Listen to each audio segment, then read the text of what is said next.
Es una bendición saber que Dios es un ser extraordinario, que cuando Él contempló el universo y miró todo perfecto, menos uno, Él no dijo, bueno, yo tengo millones de mundos, ¿con quién puedo pasarla bien? Si esa partecita del universo quiso hacer las cosas mal, que se queden con su problema. No hay más que hacer por ellos. ¿Saben? Maravilla de maravillas. Cuando eso sucedió, hablo del pecado, hablo de la desobediencia, Dios ya tenía un recurso. Ya el Consejo Divino se había reunido para ver lo que se podría hacer para resolver el problema del hombre.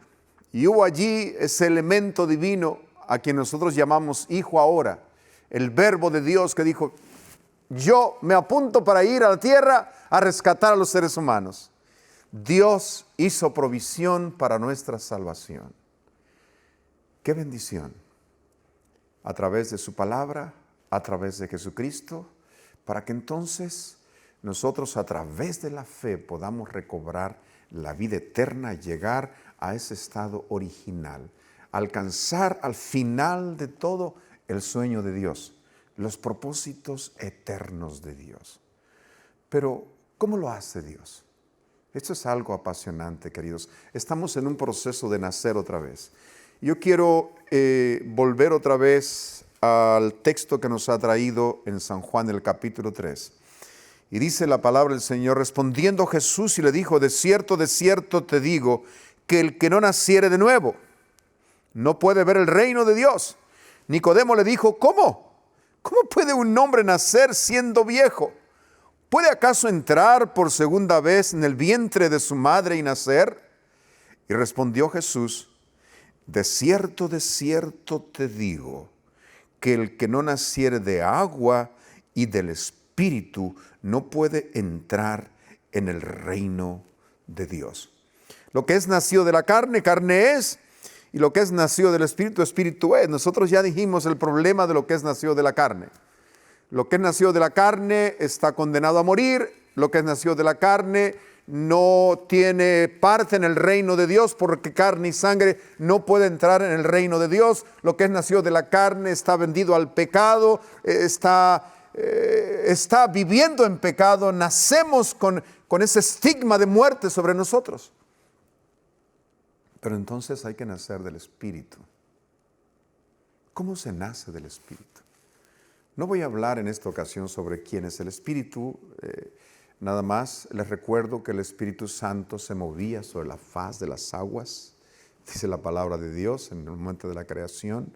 Y allí estaba el Espíritu Santo, el elemento divino, listo, presto para crear la vida junto con Jesucristo, la palabra de Dios encarnada, pero en aquel tiempo la palabra de Dios creando.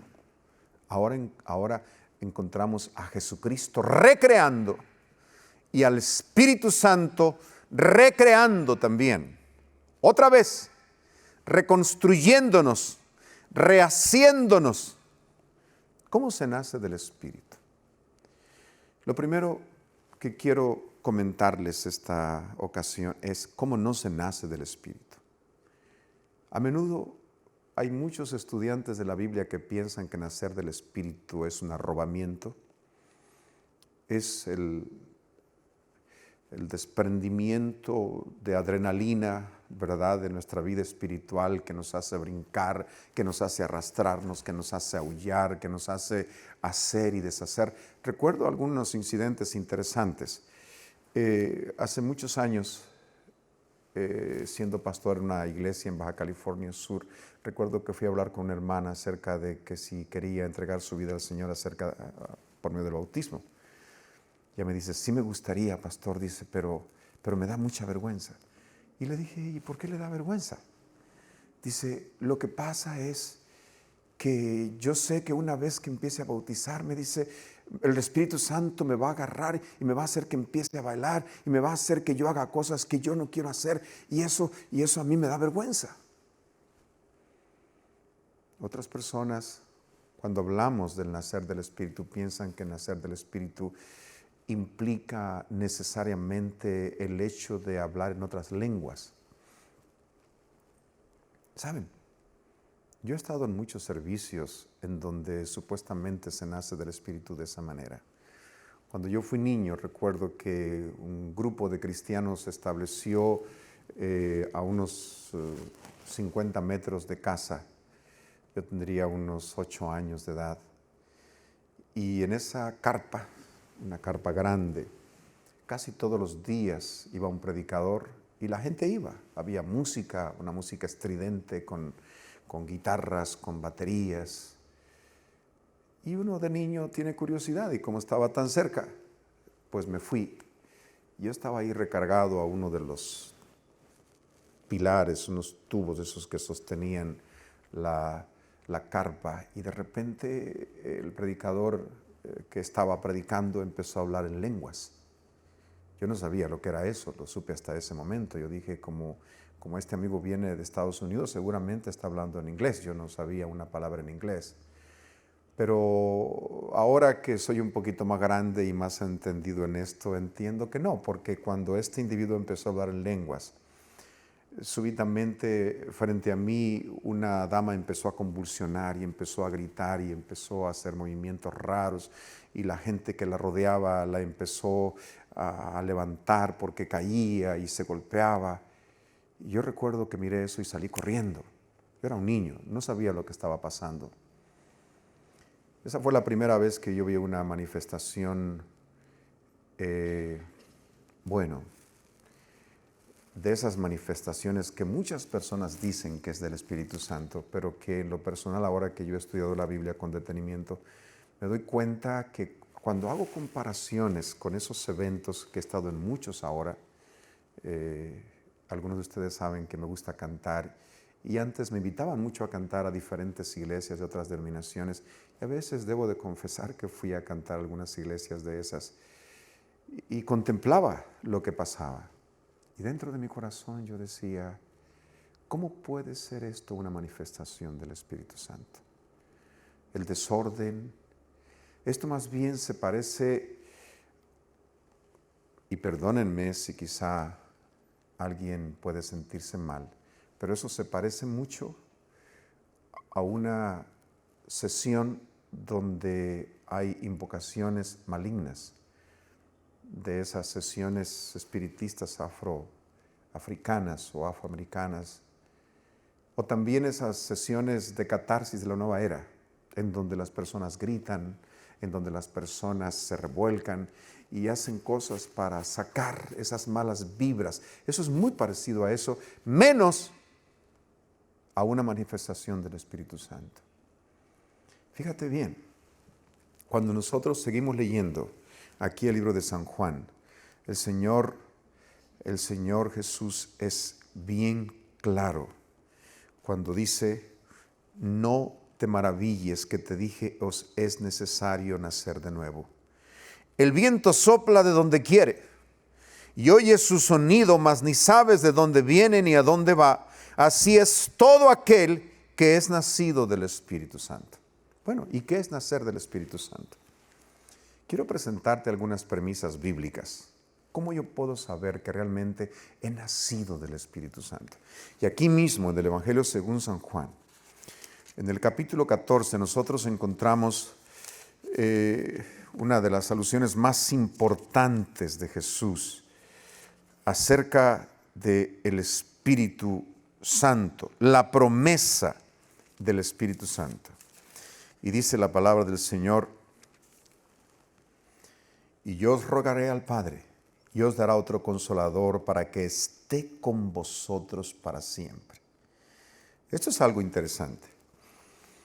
La manifestación del Espíritu no es algo circunstancial, no es algo geográfico que se dé en un lugar determinado, o no tiene que ver con determinado tipo de cultos. Aquí la palabra del Señor dice que cuando el Espíritu Santo llega a la vida de los seres humanos, el Espíritu Santo llega para quedarse, dice, para que esté con vosotros para siempre. Eso es lo que dice la palabra del Señor. Y dice, el Espíritu de verdad, el cual el mundo no puede recibir porque no le ve ni le conoce, pero vosotros le conocéis porque mora con vosotros y estará en vosotros. Y aquí hay un elemento que tenemos que entender. ¿Cómo se concibe el Espíritu Santo? El mundo no lo puede recibir porque no le ve y ni le conoce. ¿Cómo tú puedes recibir algo que no ves y no conoces? Déjame decirte cómo. La palabra del Señor dice que es por medio de la fe. Porque la fe, fíjate bien, es pues la fe la substancia de las cosas que se esperan, la demostración de las cosas que no se ven. Esto es importante. La versión Dios habla hoy me encanta. La versión Dios habla hoy dice, tener fe es tener la plena seguridad de recibir lo que esperamos. Es estar convencidos de la realidad de cosas que no vemos. Y aquí se introduce otra vez ese elemento extraordinario llamado fe.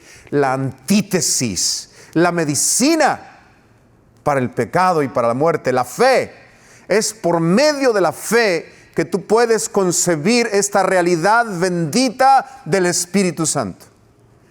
Y querido, cuando tú empiezas a nacer a la fe por medio de la palabra, el Espíritu Santo llega a tu vida para empezar a conducir tu vida. Alabado sea el Señor. Mira lo que sigue diciendo aquí nuestro Señor Jesucristo.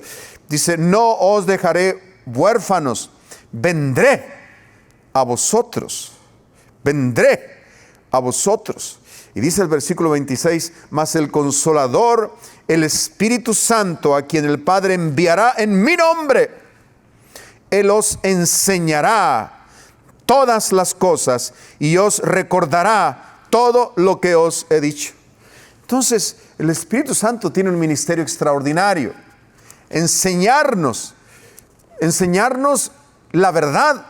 Mira lo que dice aquí el capítulo 16 del Evangelio según San Juan, otra vez, versículo 13. Pero cuando venga el Espíritu de verdad, Él os guiará a toda, y repaso esta expresión, Él os guiará a toda verdad, porque no hablará por su propia cuenta, sino que hablará todo lo que oyere y os hará saber las cosas que habrán de venir. Esto es importante y hay que subrayarlo. Cuando el Espíritu Santo llega a nuestra vida, Él es un guía. Él nos toma de la mano y nos guía a la verdad, pero no a media verdad, no a una parte de la verdad. No nos lleva solamente al Antiguo Testamento, no nos lleva solamente al Nuevo Testamento, no nos habla unas cosas a la mitad o quebrantadas o de acuerdo a la conveniencia tuya, no. Él habla la verdad en plenitud. Él nos guía a toda la verdad. ¿Y cuál es la verdad?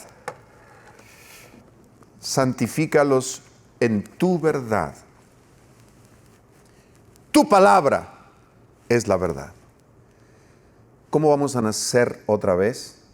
El Espíritu Santo nos va a llevar de la mano para conocer la palabra, para renacer de la palabra, para enseñarnos las verdades maravillosas que se encuentran en la palabra de Dios, tal y como el Señor quiere que tú y yo las conozcamos. Santifícalos en la verdad. Tu palabra es verdad. Él nos guía a toda verdad. Pero también la palabra del Señor dice, el Señor Jesús dijo, yo soy el camino, la verdad y la vida. Queridos, el Espíritu Santo es un representante de Jesús. Y como nosotros necesitamos a Jesús para ser salvos, el Espíritu Santo nos guía también a Jesús. Y nos presenta a Jesús y nos dice, querido, tú tienes este problema, aquí está la solución. Tú necesitas un camino, este es el camino, es la verdad y la vida. El Espíritu Santo nos guía a toda verdad. Gloria al Señor, a toda verdad. Aquí hay algo también que quiero resaltar y esto me enternece, esto me llena la vida. Dice, y cuando Él venga, estoy en el capítulo 16, versículo 8, 9 10 y 11. Dice, y cuando Él venga, convencerá al mundo de pecado, de justicia y de juicio. De pecado, por cuanto no creen en mí. Y aquí llegamos otra vez a la definición de pecado. Decíamos que a veces nosotros definimos pecado solamente como una acción negativa. No. Pecado es mucho más que eso. Pecado es saber hacer lo bueno y no hacer lo que debemos hacer. Es decir, esto no tiene que ver con no hacer, sino tiene con no hacer algo malo, sino tiene que ver con aún cuando no hacemos algo bueno que debemos hacer. Y aquí entra la regla de oro, ¿verdad? A veces nosotros confundimos la regla de oro con la regla de plata. La regla de plata dice no hagas a otros lo que no quieras que hagan contigo. Pero la regla de oro dice todo lo que quisieres que los hombres hagan acción con vosotros, así también haced vosotros con ellos. Cuando nosotros vemos a alguien necesitado, cuando nosotros vemos alguna necesidad aquí y allá y tenemos nosotros el recurso para ayudar, para hacer, para levantar a aquel caído y no lo hacemos, estamos en pecado. Imagínense, todos estamos en pecado. Pero la otra definición es la falta de fe. ¿Se acuerdan? Romanos 14, 23, lo que no es de la fe es pecado. Es decir, caemos al mismo problema original del hombre, la falta de fe. El hecho de haber dudado de la palabra de Dios. Por eso aquí el Señor Jesús confirma todo lo que hemos estado estudiando durante estos días que el Señor me ha permitido estar con ustedes. Dice, cuando Él venga, convencerá al mundo de pecado, de justicia y de juicio. De pecado, por cuanto no creen en mí. Lo que no es de la fe es, ¿qué cosa? Es pecado. ¿Y quién es el elemento divino que nos lleva a creer en Jesús? Ese elemento se llama Espíritu Santo, queridos. Es a través del Espíritu que tú y yo llegamos a los pies de Jesús. Es a través del Espíritu que tú y yo llegamos al conocimiento de la verdad. Pero no solamente habla de que nos convencerá de pecado. Dice también que Él nos convencerá de justicia. Y el versículo 10 dice, de justicia por cuanto voy al Padre y no me veréis más. ¿Y qué tiene que ver esto de ir al Padre con la justicia? ¡Qué maravilla! La obra de Jesús, hermanos preciosos, no termina con su muerte. Jesús sigue obrando en nuestro favor. Imagínate tú cuando el Señor Jesús resucita de los muertos, llega una dama, lo quiere tocar, le dice, no me toques, porque aún no he subido al Padre. ¿Qué tiene que ver el hecho de que Jesús vaya delante del Padre? Vean lo que dice, de justicia por cuanto voy al Padre y no me veréis más.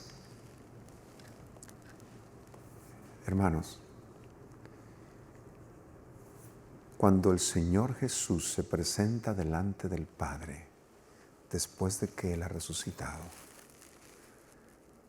Él te lleva a ti y me lleva a mí, esculpidos en sus preciosas manos. Y cuando Satanás llega y trata de condenarnos delante del Padre porque somos pecadores, si yo te pregunto, ¿eres pecador o no eres pecador? ¿Has cometido algún error? Bueno, si tú has cometido algún error, eres reo de juicio y de muerte. Es decir, porque la paga del pecado es muerte. ¿Has dudado alguna vez de Dios y de su palabra? Estás bajo condenación porque estás en pecado.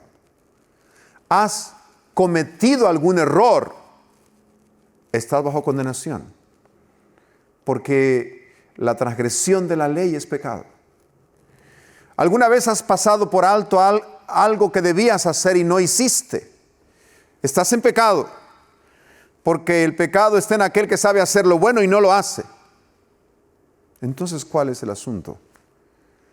La maravilla del asunto, preciosos hermanos, es que mientras que Satanás está condenándote, como yo lo he hecho en este momento cuando te hago esas preguntas, diciéndote que tú no mereces entrar al cielo, entrar al reino de Dios, hay un Jesús maravilloso que se presenta delante del Padre.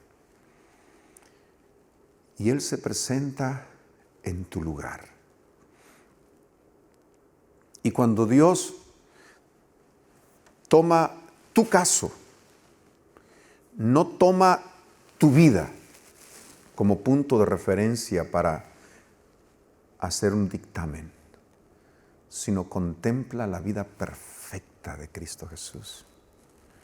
Él no dice, a ver, Juan, a ver, Armando, a ver, Marcos, a ver, Pedro, ven, preséntate, ¿cómo está tu vida? Porque entonces, hermanos, si nosotros tuviéramos que presentarnos para abogar y para presentar nuestras obras delante de Dios como los elementos de nuestra justificación y de nuestra salvación, todos estaríamos perdidos, porque por perfecta que sea nuestra vida, nuestros actos delante de Dios son como trapos de inmundicia, no nos sirven para efectos de salvación. Pero entonces, cuando se trata de hacer el juicio y cuando se trata de hacer un dictamen a favor o en contra por nosotros, el Señor escucha la voz de Jesús, contempla la justicia de Cristo, ve sus manos horadadas por amor a ti, ve sus pies, ve su costado, y Jesús le dice al Padre, Padre, yo vengo a representar a Juan, vengo a representar a Armando, vengo a representar a Pedro. Ellos creyeron en mí. El problema del ser humano es la duda, pero ellos asieron el elemento clave para vivir para siempre, que es la fe. Ellos me aceptaron por la fe, ellos se dejaron guiar por el Espíritu Santo y ahora ellos son salvos por medio de la fe. El Espíritu Santo nos da esa convicción. La convicción de que Jesús es nuestro perfecto representante, es nuestra perfecta justicia. La iglesia que estará viva, que estará salva cuando Jesús venga, tendrá ese vestido maravilloso que se llama Jesús, la justicia de Cristo. Por eso dice la palabra del Señor, el Espíritu Santo nos convencerá de justicia por cuanto yo voy al Padre. Yo te pregunto, ¿ya aceptaste a Jesús como tu Salvador personal? Esto es tan importante. Pero también dice que nos convencerá de juicio. Y dice, por cuanto el príncipe de este mundo, ¿cómo dice? Y de juicio por cuanto el príncipe de este mundo ha sido juzgado. ¿Quién es el causante final de todos los males de la tierra? El causante final es el diablo, queridos, el príncipe de este mundo, el enemigo de Dios, Lucifer, ese ángel rebelde que un día se opuso contra Dios y quiso ser igual a Dios. Ese ángel que engañó a Eva, el ángel donde empezó el pecado en el universo. Un día el pecado habrá de terminar. Y un día el originador del pecado habrá de ser destruido para siempre. El culpable del pecado habrá de llevar sobre sí, al final de la historia de este mundo, el sufrimiento y la causa de su rebelión. Déjame advertirte algo. Todos aquellos que nos dejemos guiar realmente por el Espíritu a toda verdad, que nos dejemos convencer por el Espíritu de pecado, de justicia y de juicio, podremos un día gozar por la eternidad en el cielo con nuestro Señor. Pero todos aquellos que no nos hayamos cobijado bajo el manto precioso de justicia que el cielo ha provisto para nosotros en la persona maravillosa de Jesús, tendremos, y no lo digo para que te asustes, pero debes de saberlo, tendremos que pagar las consecuencias juntamente con Satanás por una simple y sencilla razón, porque no nos dejamos guiar por el Espíritu Santo. En la Biblia hay 3 verbos que refieren a la actitud de rechazo constante del ser humano hacia el trabajo del Espíritu Santo.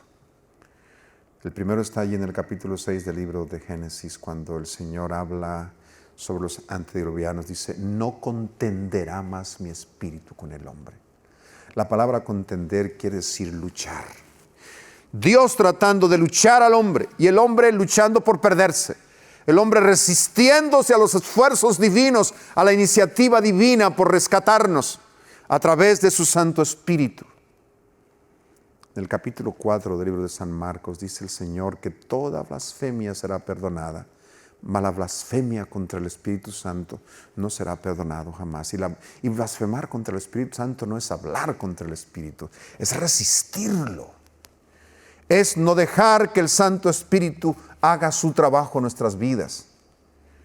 Y en Efesios capítulo 3 versículo 20 dice, no contristéis al Espíritu Santo, con el cual habéis sido sellados para el día de nuestra salvación. La palabra contristar tiene que ver con la acción de entristecer el corazón divino, porque no hemos salido a su encuentro. En forma natural, el ser humano está enemistado con Dios. El ser humano nace escondiéndose de Dios, se siente avergonzado, se siente perdido. Pero en algún momento de nuestra vida, de nuestra locada carrera, el Espíritu Santo llega y nos dice, ¡hey, ya no corras! Ya no corras, Dios no te está buscando para lastimarte, Dios no te está buscando para destruirte, Dios te está buscando para darte vida en abundancia, Dios te está buscando para restituirte a la vida original, al plan original de vida eterna. Yo te pregunto, ¿qué vas a hacer tú con el Espíritu Santo? ¿Vas a seguir luchando con Él? ¿Vas a seguir rechazándolo? ¿Vas a seguir causándole dolor al corazón de Dios? ¿O será que en esta ocasión habrás de abrir tu corazón y recibirlo para alcanzar la vida eterna?